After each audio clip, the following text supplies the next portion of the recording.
Amen. Hallelujah. So let us now welcome our preacher for today, Pastor Rastolia.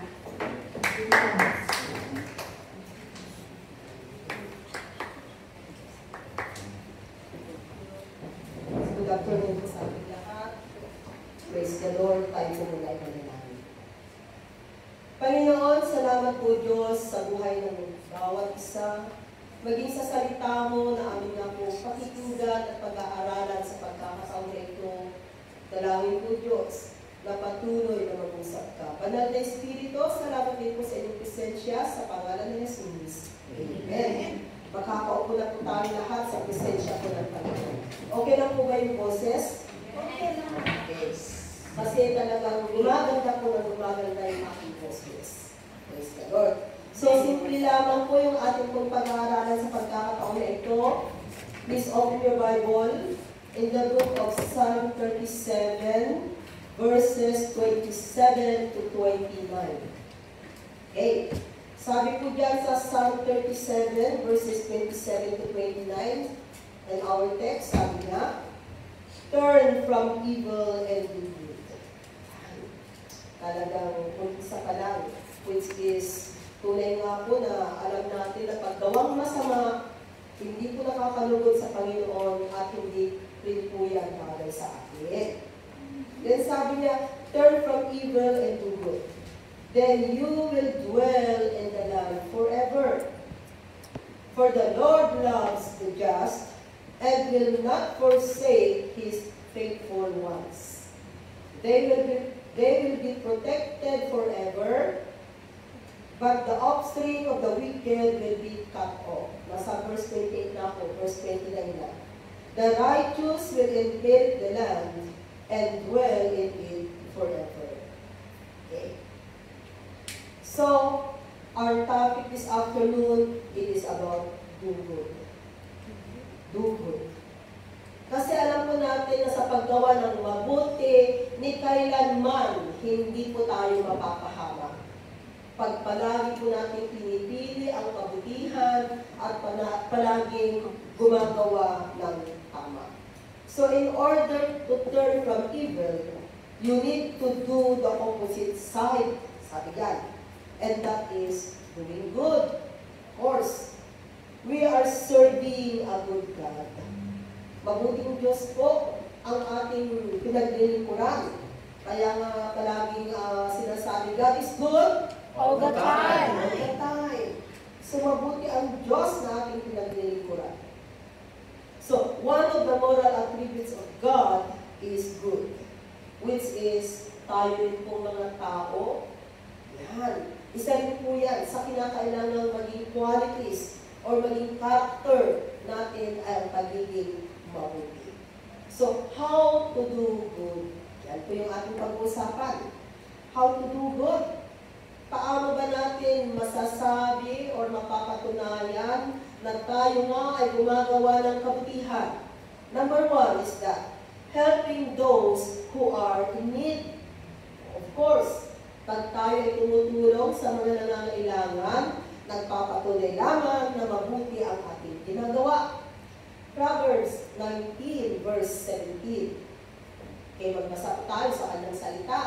Sabi niya, he who is kind to the poor lends to the Lord, and He will reward him for what he has done. Mga mabait daw po sa mahihirap. Kung may nakikita ba kayong namamalimos sa labas, ano ang ginagawa ninyo? Nagbibigay ba kayo or nasa isip niyo, kunwari lang dapat magtrabaho ka? Ano po yung ating attitude, lalo na sa Pilipinas? Alam po ninyo, pag may nakikita tayong mga namamalimos, for me, kahit papaano, kung meron tayo, why not?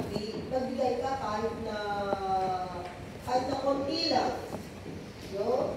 Kung gusto kong ibigay, hindi yung namamalimos ito, ang lakas-lakas na to. Kasi nga marami din minsan manlulokong namamalimos, kaya tuloy, ganun ang mindset ng mga tao. Pero mga kapatid, no? maano ba naman yung bigyan mo ng $1 or $2, 5 pesos, di ba? Na kung titingnan mo is, maano ba naman? Sasabi diyan, he who is kind to the poor lends to the Lord. Baka malay mo pala, no? Malay mo pala is, anghel yun. Katulad noong Saturday yata yun yung medyo maaga kami, so maaga natapos yung seminar. So sabi namin, time naman. So meron kami nahanap na restaurant doon sa Baguio na Sisling. Good. What? Yes. Kumain kami. And then after that, meron yung parang, hindi ko alam, pero parang may pinakitang papel. Kasi ako yung nandun sa gilid, so pinasa ko. And then sabi mga kasama ko, ano yan? Sabi nila, ay ito parang nagtitinda ng yata or what. No? At sabi doon, parang sa kanyang school. And then, so dahil yung mga tinda niya, di ba yung 3 for 100 na mga kanis. So what I do is that, kumuha na lang ako ng 50, and then binigay ko sa kanya. Sabi ko, kuhanin mo na lang, di ba? And then, nung nakalis na siya, sabi nung isang kasama kami, sabi niya, ay oo nga, ano? Malay natin, baka angel pala yung pinaglan ni Lord. Palibhasa kasi, nakikita natin na may mga rabi gumagawa ng gano'n. Wala man lang, hindi man lang natin pinansin. Ganyan sila nag-uusap. So, hindi na ako kumibo. So, maano ba naman? Kung totoo yun na para sa school niya, it's good nakatulong ako. Sige. Kung nanloko siya, walang problema noon. Basta sa akin, ang gusto ko kahit papaano makatulong ako. Kaya, kung gano'n na lang yung ginawa ko. Kasi I remember kasi sa mga gano'ng bagay, tulos, baka angel po yung aking ginagawa. Okay. Proverbs 21 verse 13. Kasi sila rin ang nagbigay ng verse yung mga kasama ko. Sila rin nagpag-isip, ay oo pala, ano? Imali natin, baka angel yun. Tinitistik tayo ng Panginoon. Okay. Proverbs 21 verse 13, sabi niya, if a man shut his ears to the cry of the poor, he too will cry out and not be answered. Yun pala, ikaw pala yung gagamitin ni Lord para tumugon sa pangangailangan ng mahirap na yan. Pero ang ginawa natin parang deadma ka lang. Kaya, it's a lesson also for us kung kaya natin tumulong. Why not? Huwag na natin sabihin na bukas na lang. O di kaya kung ano yung may tutulong natin ngayon, just give it. Kasi sabi niya, lalo na pag siya ay umiyak sa tiyan, he too will cry out and not be answered. Baka tayo remember sa bawat ginagawa natin, nagtatanim ko tayo. Gumawa ka ng kabutihan, mag-aari ka ng kabutihan. Gumawa ka ng kasamaan, mag-aari ka ng kasamaan. An example po in Luke 10 verses 30 to 37. Tingnan po natin itong kwento ito na palagi po natin napapakinggan. Sabi ka, and replied Jesus said, a man was going down from Jerusalem to Jericho. When he fell into the hands of robbers, they stripped him of his clothes, beat him, and went away, leaving him half dead.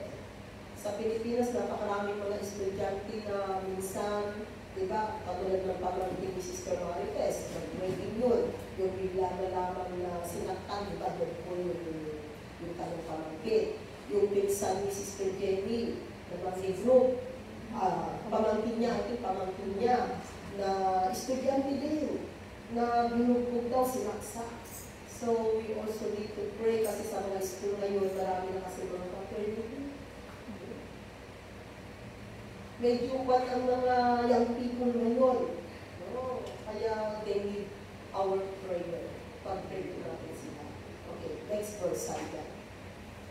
A priest happened to be going down the same road, and when he saw the man, he passed by on the other side. Pare, nung nakita niya, ay dumaan siya sa kabila. Okay, verse 32. So to a Levite, when he came to the place and saw him, passed by on the other side. Oh, maging born again. Oh, nung nakita niya, ayun, dumaan din sa kabila. Okay, verse 23. But a Samaritan, as he traveled, came where the man was, and when he saw him, he took pity on him. Buti pa itong Samaritan na ito. No? Samaritan, ang mga Samaritano, kinukonsider kasi na parang hindi sila masyadong naglilingkod sa Panginoon. Pero tingnan po nyo, meron siyang awa. No? And then sabi niya sa verse 24. He went to him and bandaged his wounds, pouring on oil and wine. Then he put the man on donkey, took him to an inn, and took care of him. Ang gandang example na talagang hindi niya pinabayaan yung kanyang nakita niya nga kailangan ng tulong. Sa atin kaya, kung bigla tayo naglalakad, and then nagmamadali ka na nga, and then bigla na lamang meron pang mag-i-istorbo sa iyo na, for example, magtatanong, o di ka na nga kailangan ng tulong, ano ang gagawin natin? Minsan nagdadalawang isip natin, ano? Tutulungan ko ba ito o gagawin ko muna kasi nagmamadali ako, nag-aras ako. Ano kaya ang pipiliin natin? When the time came na mamimili ka, ano ba ang gagawin mo? Tutulong ka ba? Hihinto ka ba ng konti or you just go? Timbangin ko natin. Pag alam natin na mas maganda huminto ka muna at tumulong, you just do it. Because God can control everything, even the time. Even the time. God is able to control it. Nagmamadali ka, yun pala, God is able to do something para hindi ka mali kung talagang rush yung ginagawa mo. Na nagpapatunay lamang po na napakahalaga po ng pagtulong sa kapwa. Napakahalaga po na tayo tumutulong sa mga nangangailangan. Next verse, verse 35. The next day, he took out 2 silver coins and gave them to the innkeeper.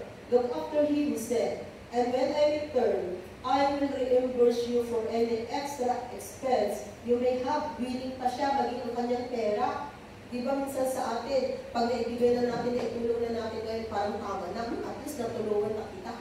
O, di ba? Pero talagang yung Samaritan na ito, totally, hanggang sa itong lalaki ito ay totally na gumaling, hindi niya pinabayaan. And then verse 36. Which of these three do you think was unable to the man who fell into the hands of robbers? Alam na natin kung sino yung neighbor, diba? Verse 37. Sabi mo ulit sa 37, the expert in the law replied, the one who had mercy on him, Jesus told him, go and do likewise. So it is an example na kung merong nangangailangan ng tulong, tulungan natin. Kahit na kung ano yung meron tayo, kung nangangailangan na patabi mo ng 100 Hong Kong dollar, o wala kang 100 Hong Kong dollar, meron kang 20, o sister, o 20, o at least natulungan mo, di ba, 80 na lang yung kailangan niya. Eh kung meron kang magbibigay, ito tali na namin. No? Kung tutusin ganun po, hindi naman po ibig sabihin pag nangangailangan ang kapwa natin, yung sinabi niyang amount, yun na talaga yung ibibigay mo. At least, kahit na papaano, meron tayong magawa. Kapandaan mo yun. Kahit papaano meron tayong magawa. Hindi lang basta-basta, pasensya ka na sister, talagang walang-wala ako. Baka mamaya, totally na mawalan mo ka. Diba? Kasi sinabi mo, wala ako eh. So, tingnan ko natin. Kasi minsan, no, hindi po lumalapit ang isang tao na tunay na wala kang magagawa sa kanya. Lalo na pag sinasabi natin everything hands on God, kontrolado ni Lord ang lahat-lahat. So, ibig sabihin hindi nagkamali ang Panginoon na sabihin niya sa tao, ikaw, siya yung lapitan mo. Sabi. At pansinin natin sa buhay natin. Mostly, kung may lumalapit sa akin, Yung time na talagang meron tayo. Kaya lang minsan nagbibini-binihan tayo. Sabihin mo yan sa katabi mo, huwag kang magbini-binihan. Kasi minsan meron tayo, may magagawa tayo. Hindi man totally na maibigyan natin ang pangangailangan ng ating kapwa, pero meron at meron tayong magagawa. Okay. Number 2. Number 2 po, how to do good is that do not worry and do good. Huwag tayong mag-alala sa paggawa ng mabuti. Wala po tayong dapat ipag-alala pag ang ginagawa natin ay kabutihan. 2 Thessalonians 3:13. Sabi ko doon sa 2 Thessalonians 3:13, and as for you, brothers, never tire of doing what is right. Kaya wag po tayong mapagod sa paggawa ng kabutihan. Kasi ang paggawa ng kabutihan, ang nagiging kapalit ay kagalakan. Did you know na kung nalulungkot ka, ang gawin mo, maghanap ka ng gagawa mo ng kabutihan at mapapasaya ka. Biblical po yan. No, pag nalulungkot ka, hindi mo alam kung anong gagawin mo, ay para sumaya, gumawa ka ng kabutihan sa kapwa. Hindi ba niyo napapansin na kung gumawa tayo ng kabutihan sa kapwa, nakatulong sa kapwa, iba yung saya, isn't it? There is something inside na parang masaya-masaya ka. No? Katulad for example, naglalakad ka. No? For me, every time, I always experience, no? Imbis na didiretso ako, mamaya, ay, dito ka muna ako sa kabila dadaan. Yun pala, pag daan mo sa kabila, meron ka lang naghihintay na magtatanong. Kaya sabi ko, parang nagiging director ay yata ako. Magtatanong, ay, kabayan, saan ba itong lugar na ito? So, pag may nagtatanong sa akin, ang ginagawa ko is, ano ba ang number? Hindi, tuturuan ko siya kung paano siya maghanap. Yan, ito ang number, ito ang street. Hanapin mo, and then, yung number na yan, makikita mo. Madali mo lang siyang hanapin. Huwag yung may magtatanong sa inyo, magtuturo kayo ng mali. Pag hindi ninyo alam, sabihin ninyo lang, ay, pasensya na, hindi mo kasi alam, hindi mo kabisado. Minsan kasi meron nagtuturo, sige lang, diretso ka lang, lalo ka lang lumalayo yung nagtatanong. Imbis na nakatulong ka, lalo naman na,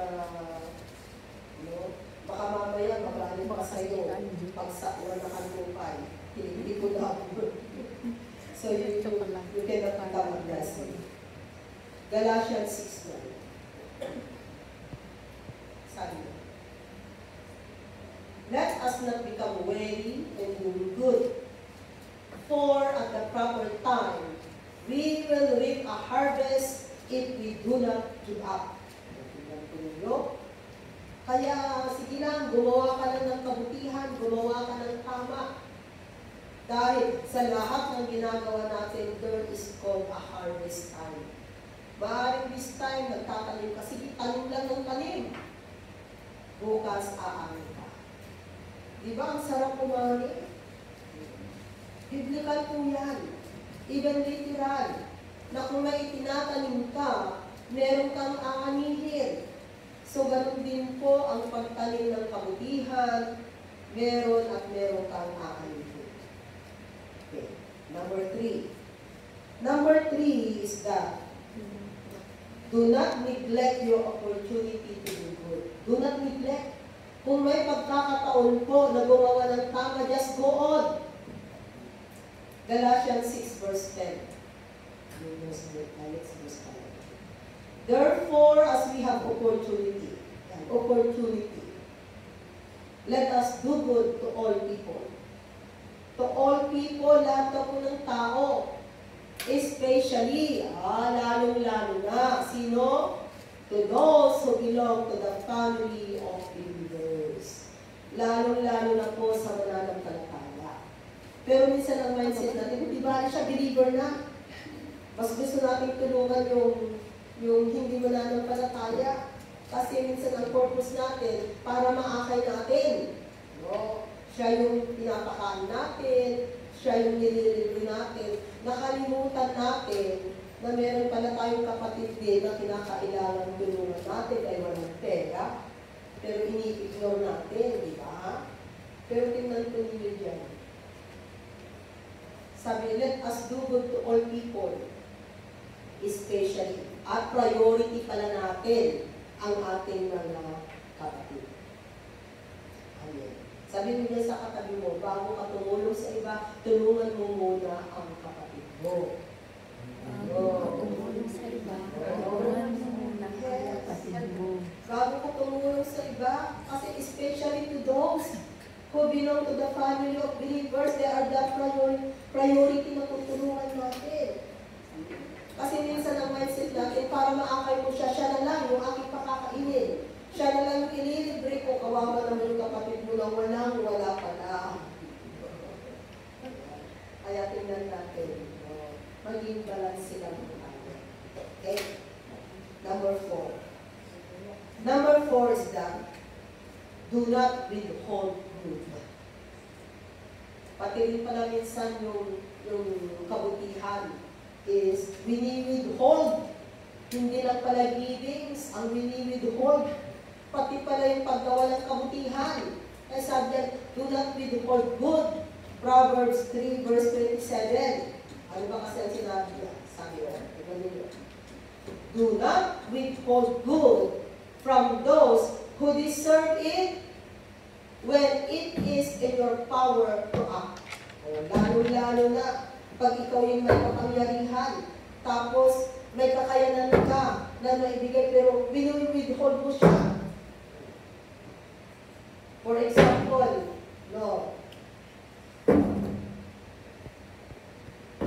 for example is, you are a leader. Okay? Yan. Deserve ng isang member na ito. Pero minsan kasi nagkakaroon ng favoritism. Yun ang mahirap pag may favoritism. Kaya sa mga magulang, sa mga leaders, mga pastors, huwag po sana tayo magkakaroon ng favoritism. Kasi minsan sa pagkakaroon po ng favoritism na ito, imbis na ma-encourage, ma-inspire ang isang kapatiran, ma-discourage sila. No? Tingnan kasi natin kung sino ba talaga yung may kakayanan, meron yung may ability, tulungan natin para sa ganun damor pa na mahasa sila, damor na magamit sila. No? Ang mindset kasi nisa ng mga Pilipino is pag alam na kaya na, imbis na itataas mo, hihilain mo pababa. At hihilain mo, ganun minsan, which is hindi ko maganda. Especially for us believers. Dapat tingnan natin. Ay sabi, do not withhold good from those who deserve it. Pag deserve ng isang kapatid, praise the Lord. Praise the Lord. Kaya minsan maganda rin po yung minsan is hindi naman yung binubuhat mo yung kanyang bangko, pero sometimes it is also encouraged na sinasabi mo, oh, praise the Lord. Okay yan, magpatuloy ka kapatid. Tama yung paglilit mo, tama yung pag-iensi mo. Diba? To encourage. Pero minsan nakakalimutan natin mag-encourage, diba? Basta nalaman mo, pag natapos hindi tapos, okay lang. Wala man lang, ay salamat, brother, at willing ka. Salamat, sister, at willing kang nagpagamit. Sa nakakalimutan natin, willing pala.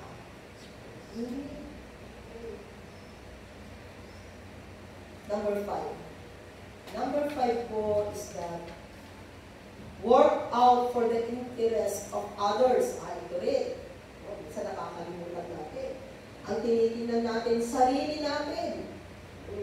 We forget others. Which is sabi niya sa kanyang salita. In Philippians 2 verse 4, each of you should look not only to your own interest, but also to the interest of others. Kaya kung may kapatid po tayo na nawawala, hanapin natin. Praise the Lord, dahil meron tayong bagong kapatid ngayon. Welcome, sister. Yes. First time na nakasama namin siya ngayon.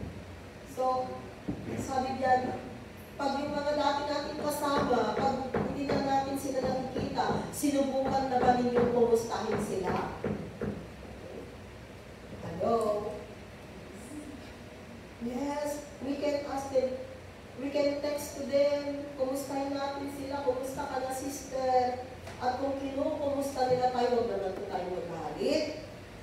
Kasi nagpapatunay lamang po na they care for us. Hinahanap nila tayo.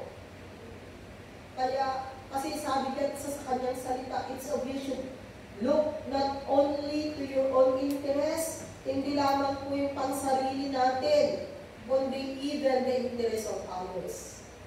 Kaya kinakailangan din makialam tayo sa buhay ng ating kapatid. Kaya sabihin mo yan sa katabi mo, pag pinapakialaman kita, huwag kang magagalit sa akin. Pag pinapakailaman kita, huwag kang magagalit sa akin. Yes, kasi Sila patagay. sabi niya, it's obvious you should look not only to your own interest, Gusto ko pa ng but also to the interest of others. No? Maganda nga yun, at least may concern, isn't it? Kaya mas maganda po na pag nakikita natin yung kapatid, oy sister, oy brother, magpupumusta naman po tayo, hindi lamang tuwing day off natin. Minsan nga, pag day off natin, wala man lang good morning, wala naman, oy, kumusta sister? Nandiyan ka na pala. Kasi tingnan po ninyo, it's okay. Should look not only to your own interest. Kaya, nakikialam din po tayo sa buhay po ng ating mga kapatiran. And for you, Wednesday group, sana alam po ninyo kung ano po yung sitwasyon ng bawat isa. Alam ba ninyo? Alam mo ba kung anong sitwasyon ng katabi mo? Alam mo ba kung ano yung kanyang nararamdaman? Kwentuhan ka na ba sa kanya? Pero kung yung tao po ay talagang very silent at ayaw na magsalita, sometimes naman, diba, ang ginagawa natin, we respect that person. Pero mas maganda maging open sa atin. No? Para pag alam ko nila yung sitwasyon mo, they can pray for you. Kaya magandang sinasabi natin, ay, ganito ang buhay ko, ganito, ganito, ganito, ganito, ganito. At least, we can pray with one another. Pag pinag-pray mo, ay, napakinggan ko na ganito ang sabi niya. So, Lord, tulungan mo po siya, Panginoon, na mabago yung mga dapat mabago, yung kanyang pamilya na problema niya, ganito po ang gawin mo niya. Minsan maganda po yung ganito maliit na grupo kasi gawin na nagkakakilala po ang bawat isa sa inyo. So, nandun po sana na concern po tayo sa bawat isa. At ang pang-anim natin, doing good by loving your enemy. Ito yung mahirap. Na maaaring minsan, okay lang na gumawa ko ng tama sa kanya, pero sa aking kaaway, may enemy. Ako, parang ang hirap. No? And Luke 6, verses 32 to 35, sabi po dyan, if you love those who love you, what credit is that to you? Even sinners love those who love Him. Oo nga naman, diba? Verse 33. And if you do good to those who are good to you, what credit is that to you? Even sinners do that. Oh, diba? Kaya minsan, pag alam mong birthday mo, may nagbibigay sa'yo, pag birthday din niya, ay, bibigyan ko siya kasi binibigyan din niya ako. Parang ang ginagawa natin minsan is give and take. Pero tingnan ko ninyo, dito sa kanyang salita, no, na kahit pala yung mga walang kakayanan na magbigay sa atin, gumawa ng mabuti sa atin, ay gawan din natin ng mabuti. Kasi tingnan ko ninyo, ituloy ko natin basahin. And if you lend to those from whom you expect repayment, what credit is that to you? Even sinners lend to sinners, expecting to be repaid in full. Verse 35. But love your enemies, do good to them, and lend to them without expecting to get anything back. Ang grabe naman. Ang hirap naman nito. No? Hindi mo lang na, pahihiramin mo pa, bibigyan mo pa, and then you're not going to expect. No? Kaya pala no wonder sa mga nananampalataya, di ba?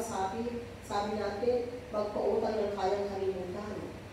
Para kung hindi ka binayaran, hindi sasama ang loob mo. Pero kung nagutang ka, di ba sabi rin sa kanyang salita, oh no one except the continuing death of love. Yun lamang po ang dapat maging utang ng pagmamahal. So, ibig sabihin, pag may utang ka, di ba yung magbayad ng utang? So, love your enemies, do good to them, and lend to them without expecting to get anything back. Then, ito pala ang pangako. Then your reward will be great, and you will be sons of the Most High, because He is kind to the ungrateful and wicked. So, ang pagtulong sa kapwa, wala pong pinipili. Kakilala man o hindi, as long as na nangangailangan ng tulong, we need to help that person. Amen. Huwag po tayo maging dead ma sa mga nangangailangan po ng ating tulong. There are results in doing good. Doing good make us feel better. Doing good, no? Make us feel better. Kaya pag tayo gumagawa ng kabutihan, gumagawa ng tama, nagiging maganda po yung ating pakiramdam. Doing good motivate you to do it again. Okay? Doing good, it will motivate you to do it again. Kasi nga, naramdaman mo, masaya ka, nakatulong ka sa kapwa, so nandun na nai-inspired ka sa pagtulong sa kapwa. Lalo na pag yung tinulungan mo ay nagpapasalamat o sakit. Nai-inspired ka talaga. Yung sasabihin niya, ay salamat sister.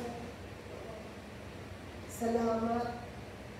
Kahit na konting tulong na ibibigay ko natin sa ating kapwa, talagang iba yung dating. Iba yung feelings na napakasaya. So if you are lonely, do good and you will be happy. Ay, hugot pala yun. Tama-tama, di ba? Magandang hugot ito. If you are lonely, do good and you will be happy. Kung ikaw ay malungkot, gumawa ka ng kabutihan at ikaw ay sasaya. Ha? Kaya magpatuloy po tayo mga kapatid sa paggawa ng kabutihan. And our conclusion, Acts 20 verse 35. Sabi ko, simple lamang po itong ating pag-aaralan. We just only concentrate in doing good.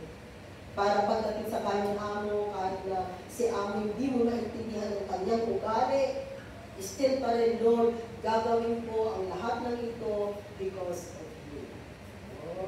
And Acts 20 verse 35, sabi diyan, and everything I give, I show you that by this kind of hard work, we must help the weak. Remembering the words the Lord Jesus Himself said, it is more blessed to give than to receive. Palagi natin ini-exhort sa ating offering. Diba? It is more blessed to give than to receive. Hindi lang po ito ukol sa offering. Even po sa paggawa ng maganda sa kapwa, pagtulong sa kapwa. Kasi pagbibigay ko yun. So, ibig sabihin talagang pinagpapala ko ang mga kamay na mapagbigay, mga kamay na matulungin. Kaya, hayaan po natin na tayo po ay maging daluyan ng pagpapala. Dahil hindi nasasayang ang ating ginagawa sa ating kapwa, ang pagtulong po natin sa mga nangangailangan ng tulong. Because all of us, we need help. Wala pong taong hindi nangangailangan ng tulong. At kung ikaw ay isang taong matulungin, in times na dumarating ka sa time na ikaw ay nangangailangan ng tulong, napakadali pong lumalapit ang tulong sa iyo. Hindi mo na hahanapin. Darating na ang tulong. Bakit? Kasi nauna ka na. Kung tutusin, nagtanim ka na. So kung ikaw yung nangangailangan, ang gagawin mo, aani ka na lang. Kaya napakaganda po mga kapatid. Kaya kung sino po yung mga nais nating tulungan, mga nangangailangan ng tulong, tumulong po tayo.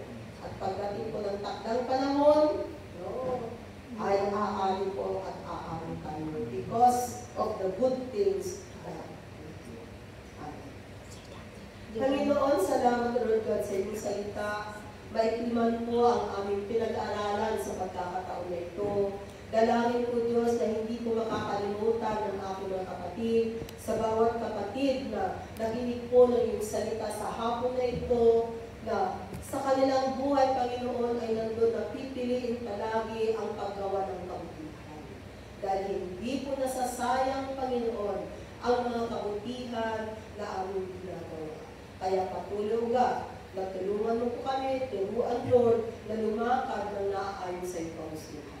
Maraming salamat po Diyos at ibinabalik ko po sa iyo ang mataas na papuri sa pangalan ni Jesus. Amen. Balik po po